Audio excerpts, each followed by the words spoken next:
안녕하세요. 오늘도 사연살롱을 찾아주셔서 감사합니다. 저는 자꾸 내돈내돈거리는 남편에게 그 죽일 놈의 돈으로 혼쭐을 낸 30대 여성입니다. 저는 31살에 결혼을 했는데요. 결혼 준비를 하면서 임신 사실을 알게 되었어요. 그래서 정신없는 신혼생활을 보냈죠. 그때 정리하지 못한 것이 있었어요. 바로 돈에 관련된 문제인데요. 부부 사이에 꼭 짚고 넘어가야 하는 부분이잖아요.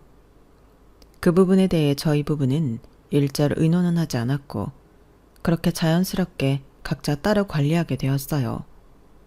첫 단추부터 잘못 깬 거죠. 남편은 자주 그런 단어를 썼어요. 내 돈이라는 단어요.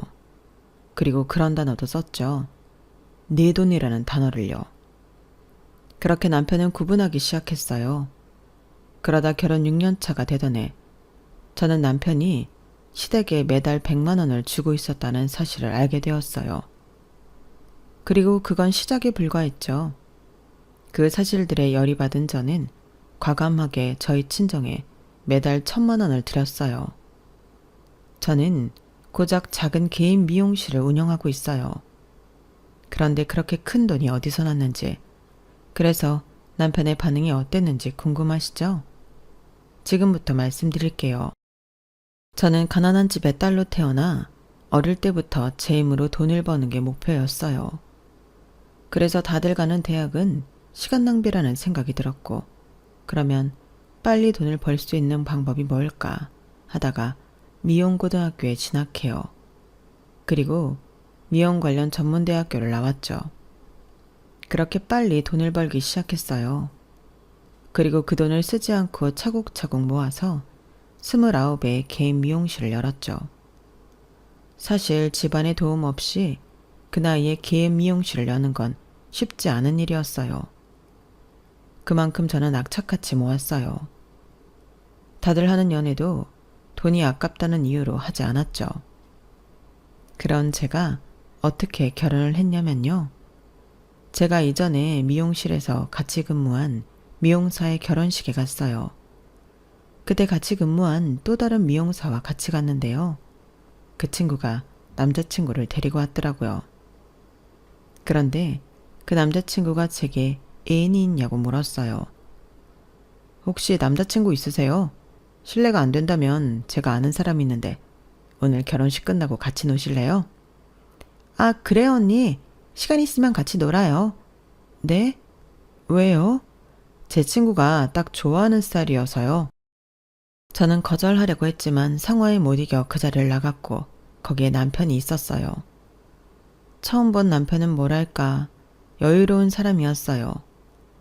온몸에 여유를 가득 채워서 상대마저도 편안하게 만드는 사람이었죠. 그래서 재미있는 시간을 보냈어요. 언니 어땠어요? 그 오빠 괜찮죠? 좋은 사람 같더라. 마음이 전체적으로 여유로운 느낌이어서 나도 마음이 편했어. 언니는 촉도 좋다.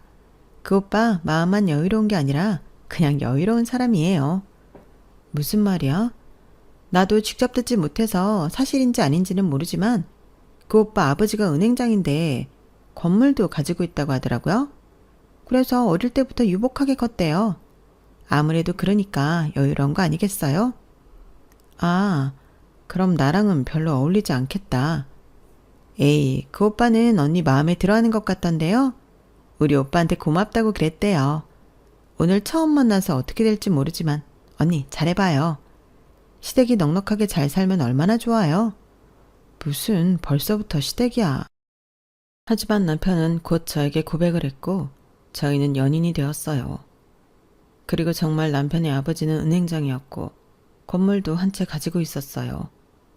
남편은 그걸 아무렇지 않게 말했어요. 그리고 그 당시 남편이 살던 아파트도 남편의 소유였어요. 저는 그 사실을 알고 저와는 레벨이 다른 사람이라고 생각했죠. 그래서 땡 잡았다는 생각을 하면서도 결혼을 하면 위축될 수도 있겠다 생각했어요.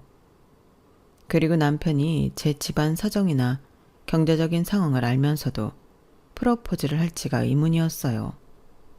그런데 남편이 프로포즈를 하더라고요. 저는 얼떨결에 승낙해 결혼 준비를 했어요. 그리고 저희 친정은 상견례 이후에 파티 분위기였어요. 제가 친정에 시아버지가 은행장이란 소리는 안 했지만 건물주이기도 하다는 소리는 안 했거든요. 꼭 속물 같기도 하고 그 사실을 친정에 말하면 친정에서 부담을 느낄까봐 말하지 않았어요. 그런데 시아버지가 자기 입으로 말하더라고요. 식사 중에 이런 말씀을 드려 죄송합니다만 저희 아들은 모자람이 없이 컸습니다. 제가 은행장이기도 하지만 건물 한 채를 가지고 있습니다. 10년 전에 구매했죠. 제가 자랑을 하려고 이런 말을 하는 건 아닙니다. 어차피 제가 죽으면 다 아들한테 갈 거고 그러면 우리 며느리 것도 되겠죠. 그러니 평생 굶고 살 일은 없을 겁니다. 그게 중요하지 않습니까? 네? 아니 저희는 딸한테 그런 소리 못 들었는데 역시 제가 사람을 잘 봤습니다. 그럴 거라고 생각했어요. 따님을 참 잘 키우셨습니다. 나이에 맞지 않게 배려심이 마음이 참 넓은 아이 같아요.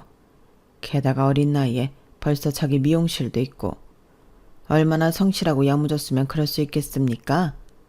저번에 미용실에 가보니 손님들 특히 어른들한테도 잘하더라고요. 참 따님을 잘 키우셨습니다. 그렇게 좋게 봐주시니 저희가 더 감사하네요. 저는 따님을 이제 앞으로 저희도 딸이라고 생각하고 지낼 겁니다. 같이 웃을 날만을 만들면서 그렇게 말입니다. 그러니 애들 결혼식에 너무 부담을 갖지 않으셨으면 합니다. 그래서 드리는 말씀인데 저희가 집을 애들한테 해주려고요. 나머지 필요한 건 제 아들이 알아서 할 겁니다. 네? 아니 그럼 저희는 뭘? 아무것도 안 하셔도 됩니다. 그저 애들이 부부가 되어 살 날을 응원해 주시면 되죠. 그래도 어떻게 저희가 아무것도 안 할 수 있겠어요. 저희는 애들이 합심해서 잘 사는 것, 그것만 바랄 뿐입니다. 다른 건 없어요. 그리고 아가야, 네 미용실 위치가 거기가 정 좋으면 할 수 없지만 꼭 그런 게 아니라면 내 건물로 들어와라. 네? 당연히 우린 가족 사이니까 보증금도 월세도 받지 않으마. 생각해보렴. 시아버지는 상견례에서 폭탄 선언을 했고 그 폭탄 선언에 저는 당황하고 저희 친정은 은근슬쩍 기뻐했어요. 상견례에서 돌아와서는 말씀드렸다시피 파티 분위기였어요. 언니는 좋겠다. 부유한 집안으로 시집가서. 나도 그럴 수 있으려나? 그러게 말이야. 어떻게 집이며 가구며 다 자기들이 알아서 한다고 그러지? 너도 알고 있었어? 알고 있었지? 아니 너는 사돈이 건물주인 것도 말 안 하고 엄마가 얼마나 당황했는 줄 알아? 그걸 말해서 뭐해요. 그리고 아버님이 하신 제안은 저도 처음 들었어요. 수혁이도 뭔 말 안 했어? 같이 가구랑 가전제품 보러 갔잖아. 저는 당연히 같이 하는 줄 알고 돌아본 거죠. 그리고 보기만 했지 계약은 안 했어요. 와, 형부 멋지네. 그래도 언니 취향에 맞춰서 사주려고 하는 거잖아. 그러게, 장서방이 그렇게 섬세한 줄 몰랐네.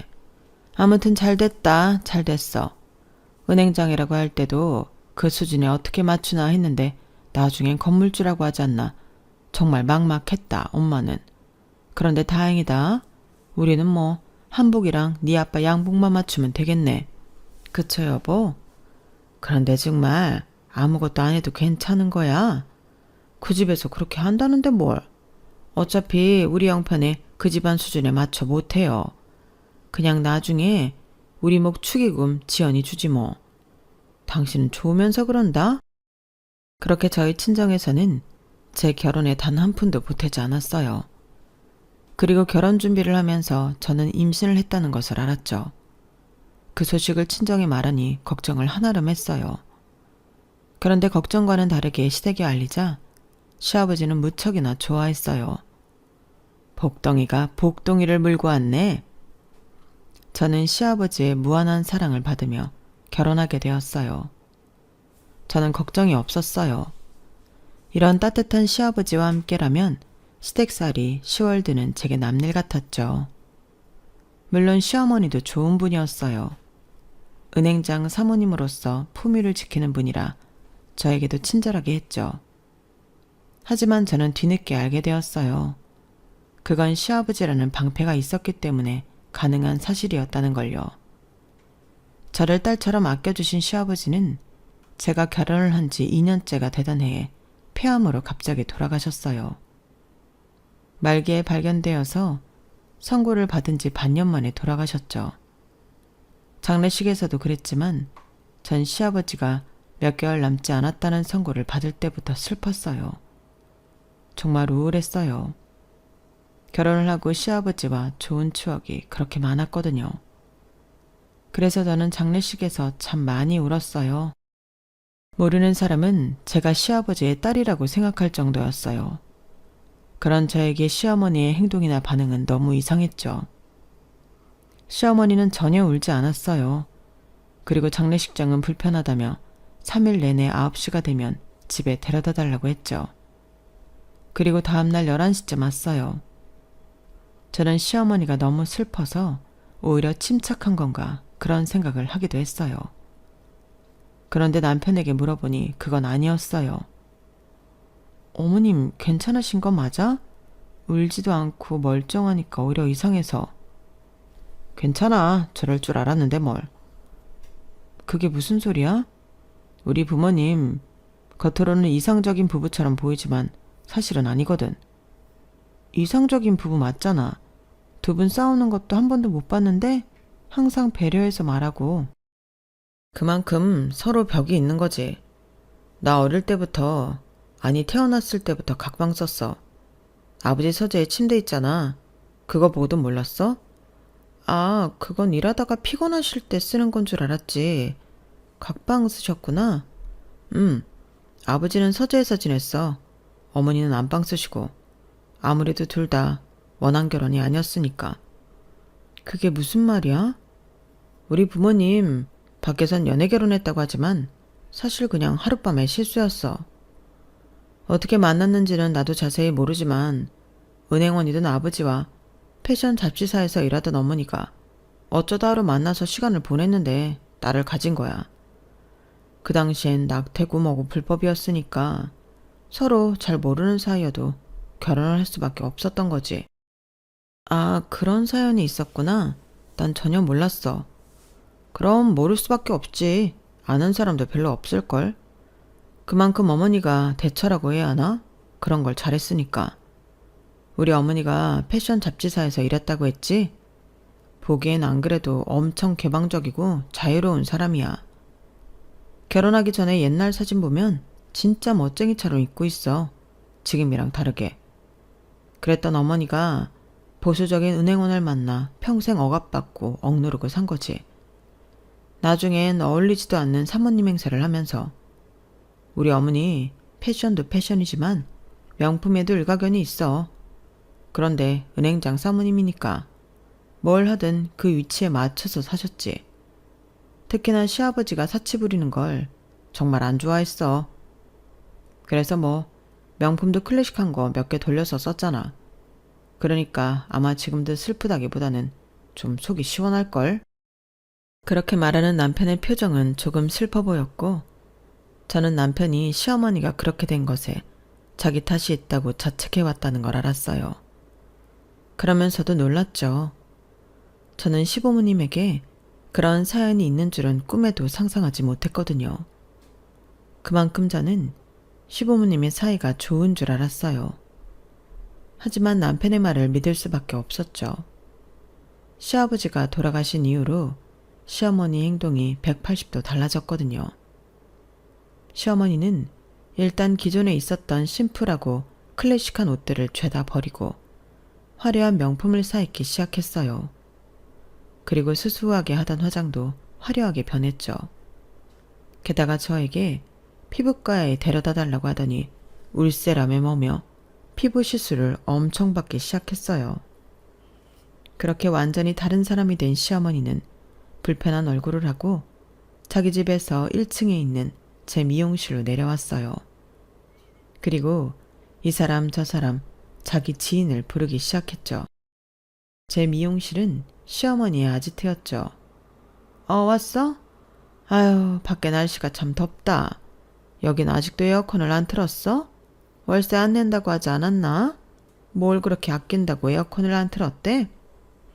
아, 그러네. 나도 왠지 덥다 했더니 에어컨을 안 틀었구나. 아가야, 에어컨 좀 틀어라.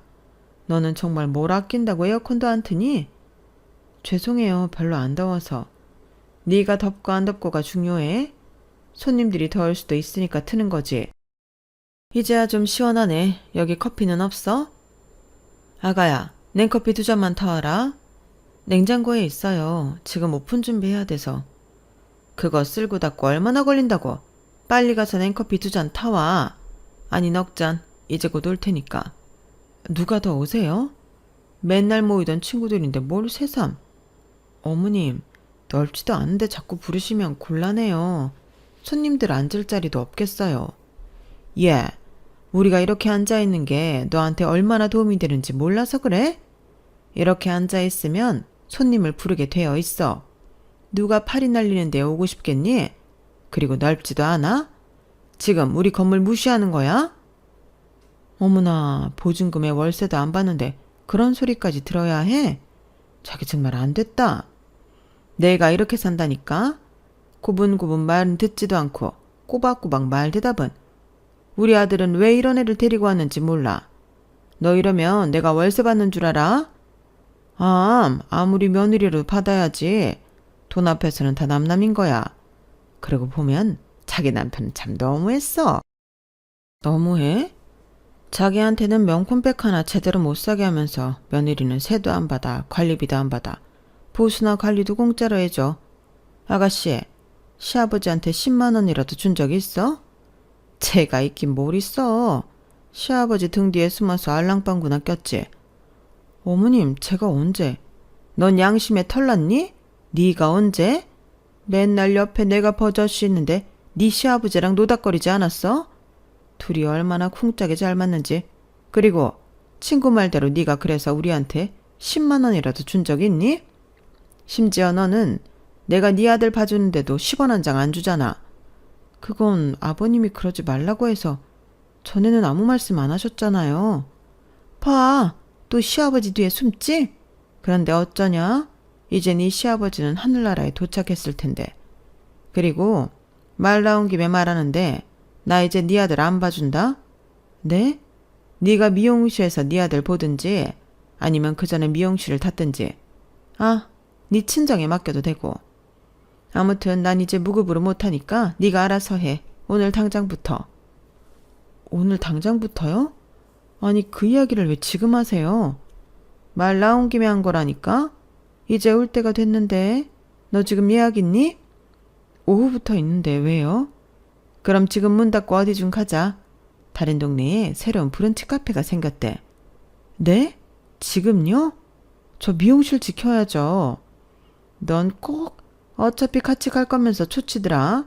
이왕 갈 거면 좋게 곱게 가면 안 되겠니? 어차피 오후에 예약이라며. 오전에 사람 오지도 않을 것 같구만. 빨리 차키 챙겨. 애들 다 오겠다. 그럼 이 커피는 어떻게 해요? 2잔은 드시지도 않았잖아요. 버려. 내가 깜빡했네. 커피 마시러 갈 예정이었는데 말이야. 뭐 그깟 커피 얼마나 된다고. 그런데 우리 저번에 간 카페는 참 별로였어. 그치? 그러니까 거긴 커피 맛이 별로더라. 그런데 자기 이번에 또 옷 산 거야? 이거 너무 예쁘다. 자기 얼굴이 확 사네 살아. 너 차키 빨리 안 챙기니? 너 계속 그런 식으로 하면 정말 이제껏 안 받은 월세랑 보증금 받는다? 저는 2년치가 넘는 월세와 보증금을 시어머니가 정말 받을 것 같아서 차키를 챙겨서 시어머니 수발을 들었어요. 그런 적이 정말 많았어요. 제 직업이 미용사인지 며느리인지 모르겠더라고요. 더군다나 남편은 시아버지가 돌아가신 뒤에 더 자주 시댁에 가고자 했어요. 앞뒤가 안 맞잖아. 아버님이 돌아가신 걸 슬퍼하지 않을 거라며. 그럼 허전함도 안 느끼실 거다냐. 그런데 왜 시댁에 가 있으라는 거야? 그래도 30년을 넘게 2분이서 살다가 혼자가 되었는데 안 외롭겠어? 슬픈 거랑은 다르지. 그리고 왜 이렇게 말을 차갑게 해? 자기는 시어머니가 걱정되지도 않아? 정말 어머니 말대로 자기한테 시부모님은 시아버지뿐이야? 어쩜 그렇게 차별 대우를 해? 자기야말로 말을 왜 그렇게 해? 내가 언제부터 차별 대우를 했다고? 나는 그저 너무 자주 간다는 거야.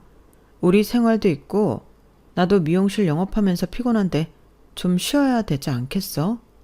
그런데 허구한 날, 아니 매일 시댁으로 퇴근하라고 하면 내가 그게 퇴근이겠어?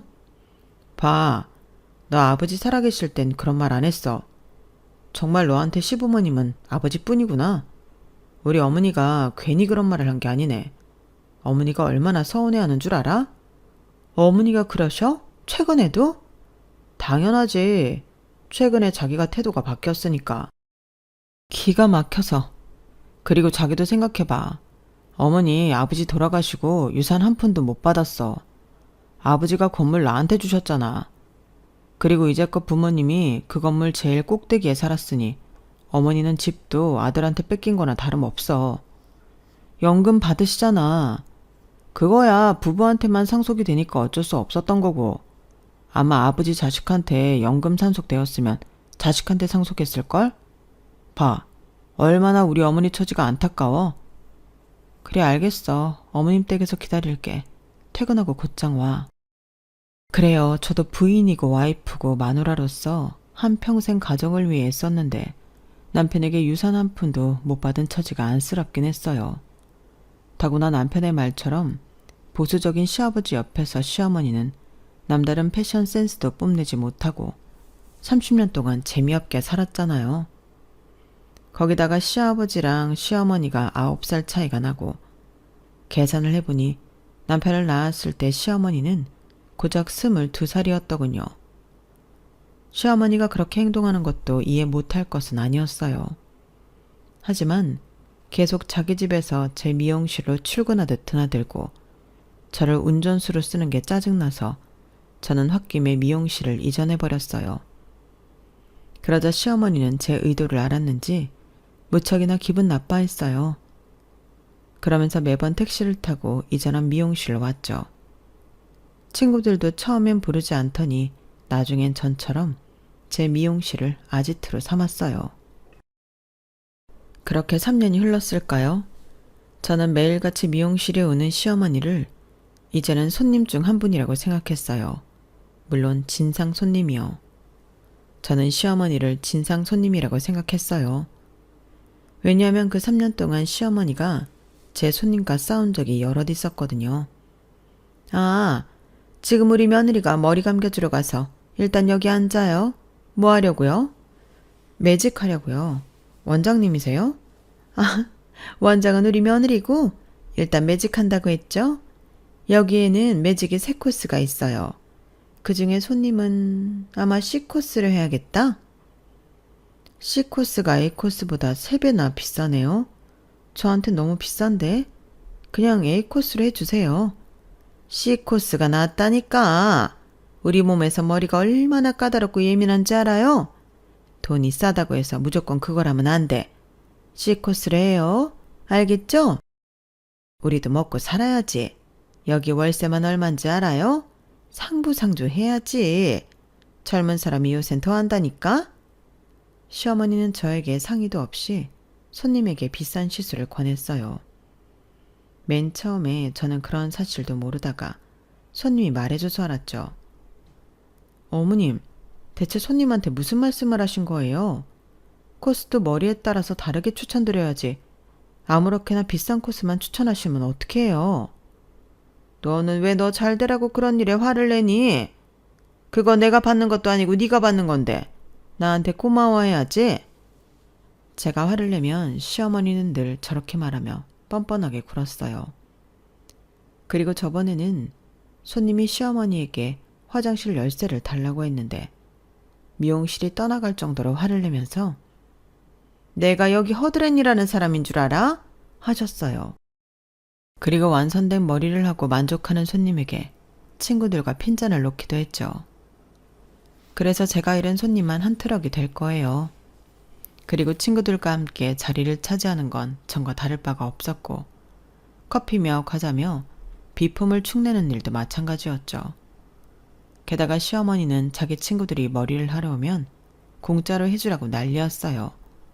아가씨, 나 오늘도 공짜로 해주는 거지? 네? 아가씨요? 저번에 들어보니까 경숙이는 돈 받았다며. 이제 앞으로 우리한테도 돈 받으려는 거야? 그런 식으로 나오면 우리 정말 서운한데.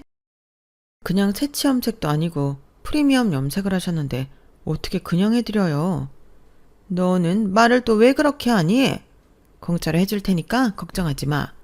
빨리 염색 똑바로 해줘. 내가 다 지켜보고 있을 테니까. 하루는 제가 참을 수 없어서 한마디를 했어요. 어머니, 아무리 그래도 프리미엄을 공짜로 어떻게 해드려요? 아니, 이제 새치 염색을 해도 받아야겠어요. 이제껏 공짜로 해드렸으면 됐죠. 어머님이 지난번에 손님한테 그랬죠? 제가 어디 땅 파서 장사하나요? 저 이제 더 허리띠 졸라매고 일해야 해요. 월세도 내고 그래야 하니까요. 어머님이 제 상황을 모르는 것도 아닌데 왜 자꾸 그러세요? 너는 우리도 다 고객이야. 우리가 손님을 얼마나 끌어다 줄 줄 알고. 그래서 언제 한번 끌어다 준 적 있어요? 손님 내보내지만 않으면 다행이지. 말에 가시가 있다? 너 네 시아버지한테도 이랬어? 아니잖아. 난 네 시어머니야. 네가 이렇게 대할 수 있는 사람이 아니라고. 어머님 돈 많잖아요. 그럼 이제부터 어머님이 내주세요. 내가 돈이 어딨어. 네 시아버지가 다 아들한테 줬는데 나한테는 한 푼도 안 남겨주고 죽었는데 내가 돈이 어딨어. 연금 받잖아요. 그 돈이면 충분하죠. 연금? 그거 고작 얼마나 된다고. 내가 지금 우리 아들 때문에 버티는 거야. 우리 아들이 매달 돈 주는 거랑 이런 가방이랑 옷 사주는 거랑 이제 곧 아파트도 하나 해준다니까 그걸로 버티고 있는 거라고. 네? 그게 무슨 말이에요? 왜? 우리 아들이 그렇게 해주면 안 되니? 얘 좀 봐. 그 말에 눈빛 달라지는 거 봐. 너 정말 속물이구나. 애초에 우리 아들이 건물주 아들이어서 결혼했지. 내 예상이 맞았어. 맨날 우리 아들한테 돈 달라고 한다더니 정말이구나. 너는 네 시아버지 아니었으면 진작 우리 식구 못 됐어. 알긴 아니? 잠깐만요. 제 남편이 어머님한테 매달 돈을 준다고요? 명품 가방, 옷 다 남편이 사준 거라고요? 아파트는 또 무슨 말이고요? 그래, 우리 아들이 나 놀라고 매달 100만 원씩 준다. 이 가방이며 옷 다 우리 아들이 사준 거고. 그것만 있는 줄 아니? 나 내 돈으로 내는 거 없다. 가스비며 전기세며 보험비며 다 우리 아들이 내주고 있어. 자기 키워주느라 고생했다면서. 그런데 너한테는 말하지 말라고 하더라. 네가 속물이라 싫어할 거라면서. 그런데 딱 맞는 말이네. 네 표정 보니까. 아파트는 무슨 말이에요? 너 이번에 새 아파트 하나 투자했다며. 그 아파트 나 주기로 했다. 저는 생전 처음 듣는 말이었어요. 물론 남편이 부업으로 부동산 투자를 하는 건 결혼 전에도 알고 있었고 저도 괜찮은 투자라는 생각에 동의하고 있었어요. 그래서 결혼을 하고 아파트 2채를 사서 한 채는 세를 주고 있고 남은 한 채에 저희 식구가 살고 있어요. 그리고 2년 전에 남편이 세를 주던 아파트와 결혼 전에 가지고 있던 아파트를 팔아 건물을 샀죠. 그렇게 저희는 건물주가 되었어요. 그런데 남편이 올해 아파트 투자를 하자고 하더군요. 저는 건물을 살 때 받은 대출을 아직도 갖고 있어서 남편을 말렸는데 투자 가치가 있는 아파트라며 저를 설득해 결국 그 아파트를 샀어요. 그리고 그 아파트를 사면서 남편이 분명 그곳에 이사를 가자고 했거든요. 그런데 알고 보니 시어머니에게 주려고 했던 모양이에요. 그래요. 자기가 연민하는 어머니에게 집을 사주고 싶을 수 있죠. 하지만 그건 결혼을 하기 전에 가정이 없었을 때 가능한 일 아닌가요? 아니면 적어도 부인인 저에게 상의해야 하는 일이잖아요. 그리고 결정적으로 저에겐 명분이 있었어요. 남편은 건물을 매입하기 전에 2채의 아파트를 팔면서 세금에 대해 알게 되었어요. 그래서 세금 때문에 건물도 가지고 있던 아파트와 살 아파트도 공동 명의로 했죠. 물론 저는 명의만 빌려준 게 아니에요. 왜냐하면 저는 꼬박꼬박 세금도 냈으니까요. 그리고 건물의 경우엔 관리도 제가 했어요. 처음엔 남편이 관리를 했는데 자기는 귀찮고 성가시다면서 저에게 맡겼어요. 그래서 제가 청소며 보수며 임차인 관리도 제가 다 했죠. 저는 이렇게 상의도 없이 독단적으로 결정한 남편에게 화가 났어요. 그래서 집에 가자마자 남편에게 한 소리 했죠. 오늘 어머님이 그러던데 우리 이번에 산 아파트 어머님이 살기로 했어? 아, 내가 말 안 했나? 엄마가 거기서 살기 힘들다고 해서. 괜찮지? 괜찮고 어떻고 간에 그런 문제는 미리 얘기를 해줘야 하는 거 아니야? 왜 어머님한테서 내가 우리 집 사정을 들어야 하는데? 너 어머니랑 한바탕 했어? 좀 유해져봐. 왜 어머니한테만 그렇게 나를 세워? 어머님이라서 그런 게 아니잖아. 자기가 무슨 결정을 했든 그게 독단적이면 난 화를 낼 거야. 독단적? 그럼 내가 이 문제를 자기랑 상의해야 하는 이유가 뭔데? 우린 부부잖아. 그리고 공동명의고. 그러니 당연히 상의해야지. 공동명의니까 상의해야 한다고? 웃긴다. 그게 말이 공동명의지. 네가 그것들 사는데 보탬이라도 됐어? 돈을 안 냈으니 그럴 명분도 없다고? 아, 그래? 그런데 그런 말을 하려면 적어도 건물 관리는 네가 했어야지. 앞으로 네가 할래? 그럼 나도 순순히 빠져줄게.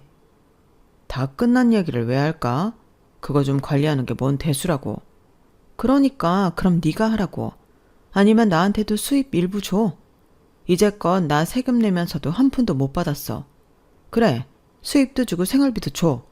그럼 나도 네가 부동산을 가지고 뭘 하든 터치 안 할게. 결국 돈을 달라 이거네. 그래, 심지어 너는 우리 엄마가 우리 애 봐주는데 돈 한 푼도 안 줬잖아. 나는 어머님이 우리 애 봐줄 때 매달 조금이라도 드렸어.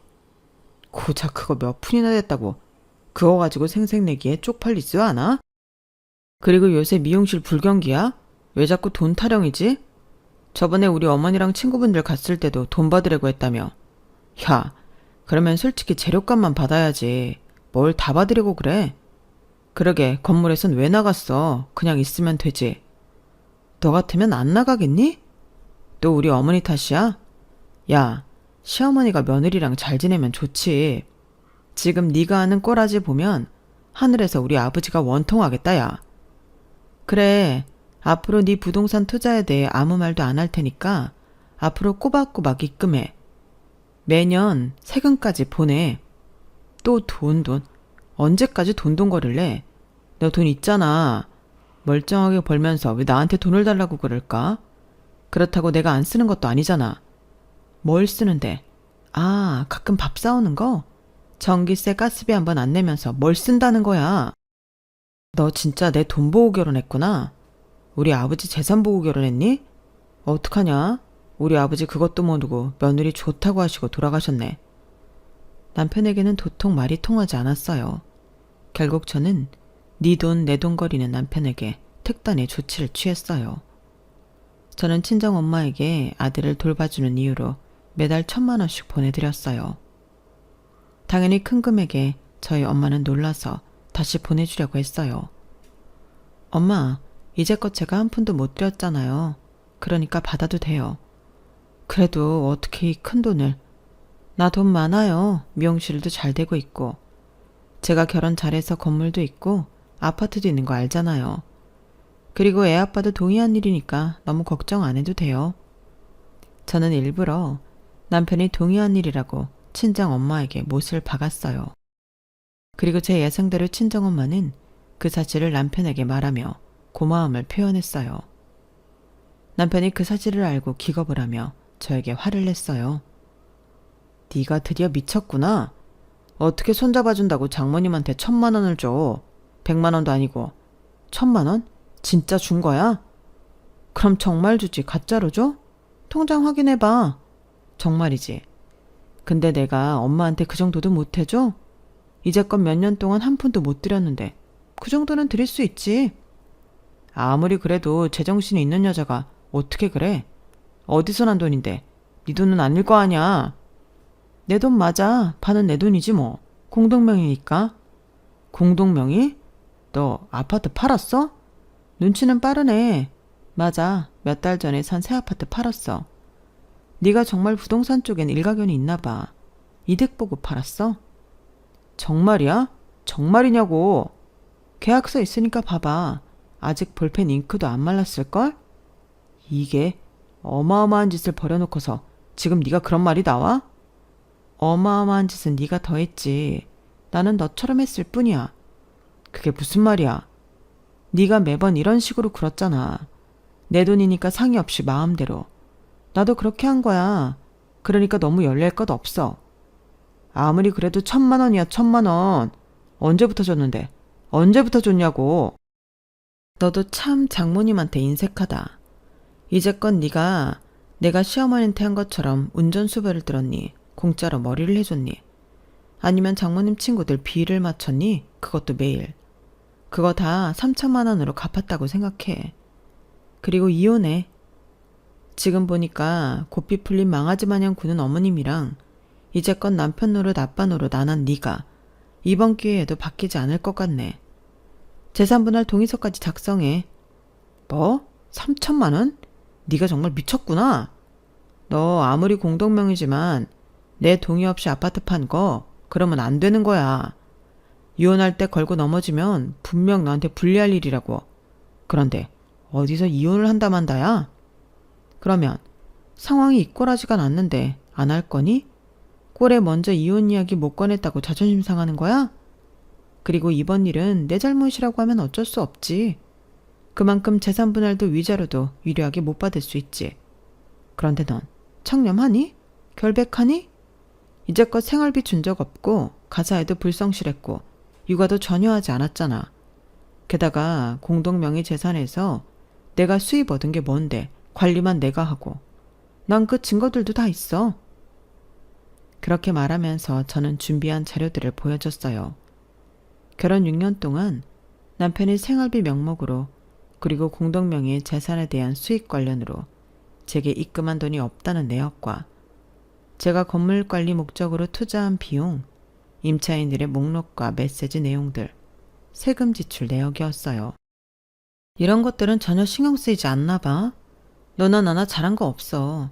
물론 나는 네가 더 잘못했다고 생각하지만. 안 그래? 아직도 이게 다 내 문제야? 원래 내 재산이야. 명의만 너랑 나눈 걸 뿐이지 원래는 내 재산이라고.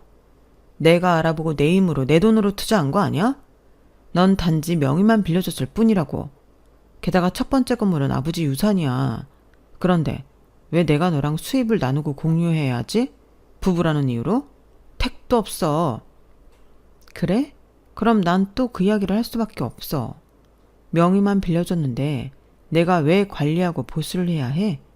이제껏 보수한 부분들 내가 다 결제했어. 그 돈은 왜 안 주는데?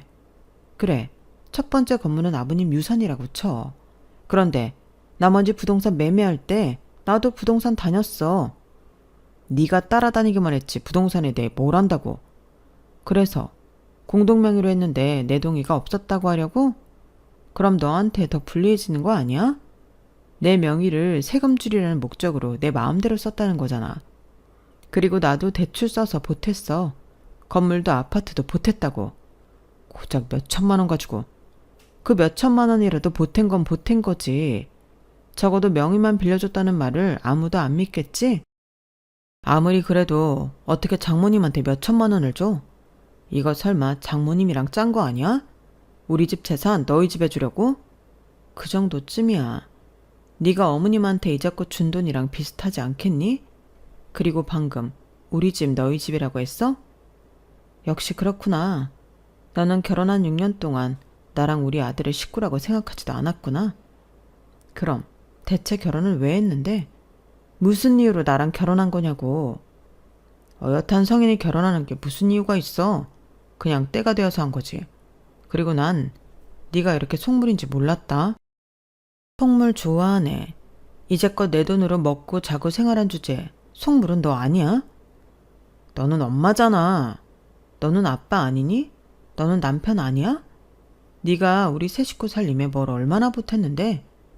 그래서 그걸 이런 식으로 갚는다고? 너 후회할 거야. 방금 이혼자는 말도 되돌릴 수 없는 거 알지? 말은 한 번 뱉으면 주워 담을 수 없다고. 내가 홧김에 그런 말 하는 것 같아? 이혼에 동의한다는 뜻이지? 그럼 얼른 이거나 써. 아니, 난 이 서류에 동의 못해. 소송해. 소송하자고. 그렇게 저희 부부는 이혼 소송을 하게 되었어요. 남편은 어떻게든 부동산 재산이 저한테 유리하지 않게 만들 거라고, 특히나 유산만큼은 재산 분할에 포함되지 않을 거라고 기세등등하게 말했어요. 하지만 법원에서는 시아버지의 유산인 건물을 실질적으로 관리한 것이 저이며 공동명의를 한 이후에 제가 세금까지 낸 점을 고려해서 유산까지 재산분할 목록에 포함했어요.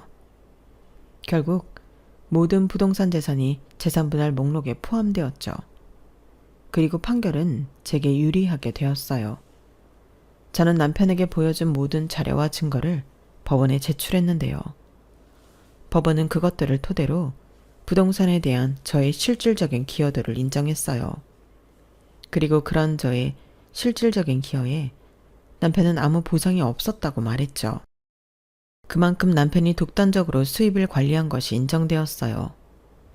그리고 남편이 저에게 생활비를 한 번도 준 적이 없다는 점과 가사노동의 기여도가 없다는 점, 결혼을 통해 얻은 가족보다 시어머니에게 치우쳐 행동했다는 점도 저에게 유리하게 작용했어요. 물론 제가 독단적으로 아파트를 매각한 것은 문제가 되었어요.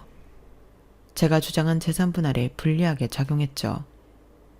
하지만 그럼에도 넉넉한 위자료와 높은 금액의 양육비를 얻어낼 수 있었어요.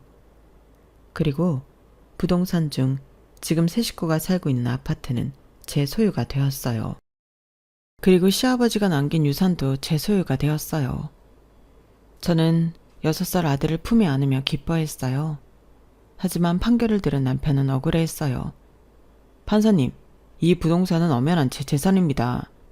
이 사람이 투자한 금액이 고작 몇 천만 원인데. 그러면서 항소를 하겠다고 했어요. 저는 해볼 테면 해보라고 했죠. 그러자 남편은 정말 돈을 들여 항소를 하더군요. 하지만 결과는 매한가지였어요. 항소 이후 법원 앞에서 만난 남편이 삿대질을 하더군요. 치사하게 이런 식으로 남의 재산 가져가니까 좋아? 이게 왜 치사해? 나는 내가 애쓴 만큼 받아간 거야. 그리고 난 이걸로도 모자라. 내 마음 같아선. 너도 너희 엄마도 거짓골로 만들고 싶다고. 우리가 뭘 그렇게 잘못했는데? 우리가 뭘 어쨌다고 이래? 그래, 그냥 평생 몰라라. 내 식구고 내 가족인 너희 엄마한테 평생 효도하면서 살아. 네 주제에 설마 재혼할 생각은 아니지? 내가 못할 줄 알고? 내 재산이면 줄을 서고 남았어. 그렇게 생각하는 용기가 가상하네. 당장 네가 가진 건물이나 똑바로 관리해. 하던 대로 했다가는 요즘 사람들 가만히 안 있어. 아마 다 나갈걸? 남편은 제 말에 씩씩거리며 계단을 내려갔고, 그리고 제 예언은 정말 예언이었어요. 부동산에 물어보니 남편이 건물을 내놨다고 하더라고요. 엄청 애써서 산 건데 왜요? 설마 병원도요? 거긴 엄청 오래 있었는데? 아니, 그 병원뿐만 아니라 임차인들이 죄다 나간다고 하더라고. 자기가 있었을 땐 이런 일 없었잖아. 그래서 건물 가보니까 엉망이야. 쓰레기 천지에 냄새도 나고 나 같아도 그 건물 안 쓰겠더라고. 그런데 그뿐만이 아니야. 관리는 그렇게 하면서 세는 올리겠다고 그랬어. 내가 사정을 알았으면 진작 말해주는 건데. 아무튼 그래서 건물 내놨어. 아마 말해줘도 모를 거예요. 애초에 자기들이 왜 관리해야 하냐고 그럴걸요? 건물을 건물주가 관리해야지 누가 관리해? 그러니까요. 건물 내놓고 지금은 정신 차렸나 모르겠네요. 그런데 오늘은 웬일이야? 괜찮은 아파트 있나 보려고요. 이사하게? 지금 사는 집은 새 주고 이사하려고요. 이혼하니 일이 술술 풀려요. 미용실 잘 된다는 말은 들었는데 축하해. 내가 좋은 아파트 하나 알려줄게. 감사해요. 그리고 제 전 남편한테도 이런 소식 흘려주세요. 제가 겪어보니까 그런 인간들한테는 눈에는 눈, 이에는 이, 돈에는 돈이더라고요. 아마 엄청 배 아파할 거예요. 이처럼 저는 이혼 후 미용실을 제 명의의 제 건물로 옮겼고 시어머니 같은 방해꾼이 없으니 제 실력으로 대박을 쳤어요. 그리고 아들과 함께 새 보금자리를 찾기 바쁘답니다. 여기까지가 네 돈 내 돈 거리는 남편에게 돈으로 혼쭐을 내준 저의 사연입니다. 물론 재산 분할은 제가 원하는 만큼 아예 전 남편을 몰락시키지 못했지만 그래도 저는 과거에 너무 얽매이지 않으려고 해요. 훌훌 털어버리려고요. 저에겐 앞으로 웃을 날도 많고 더군다나 아이를 책임져야 하니까요. 여러분들도 앞으로 웃을 날이 가득하시길 바랍니다. 여러분, 사연 댓글에 응원과 현명한 조언 부탁드려요. 좋아요와 구독은 저에게 큰 힘이 됩니다. 오늘도 좋은 일 가득하세요.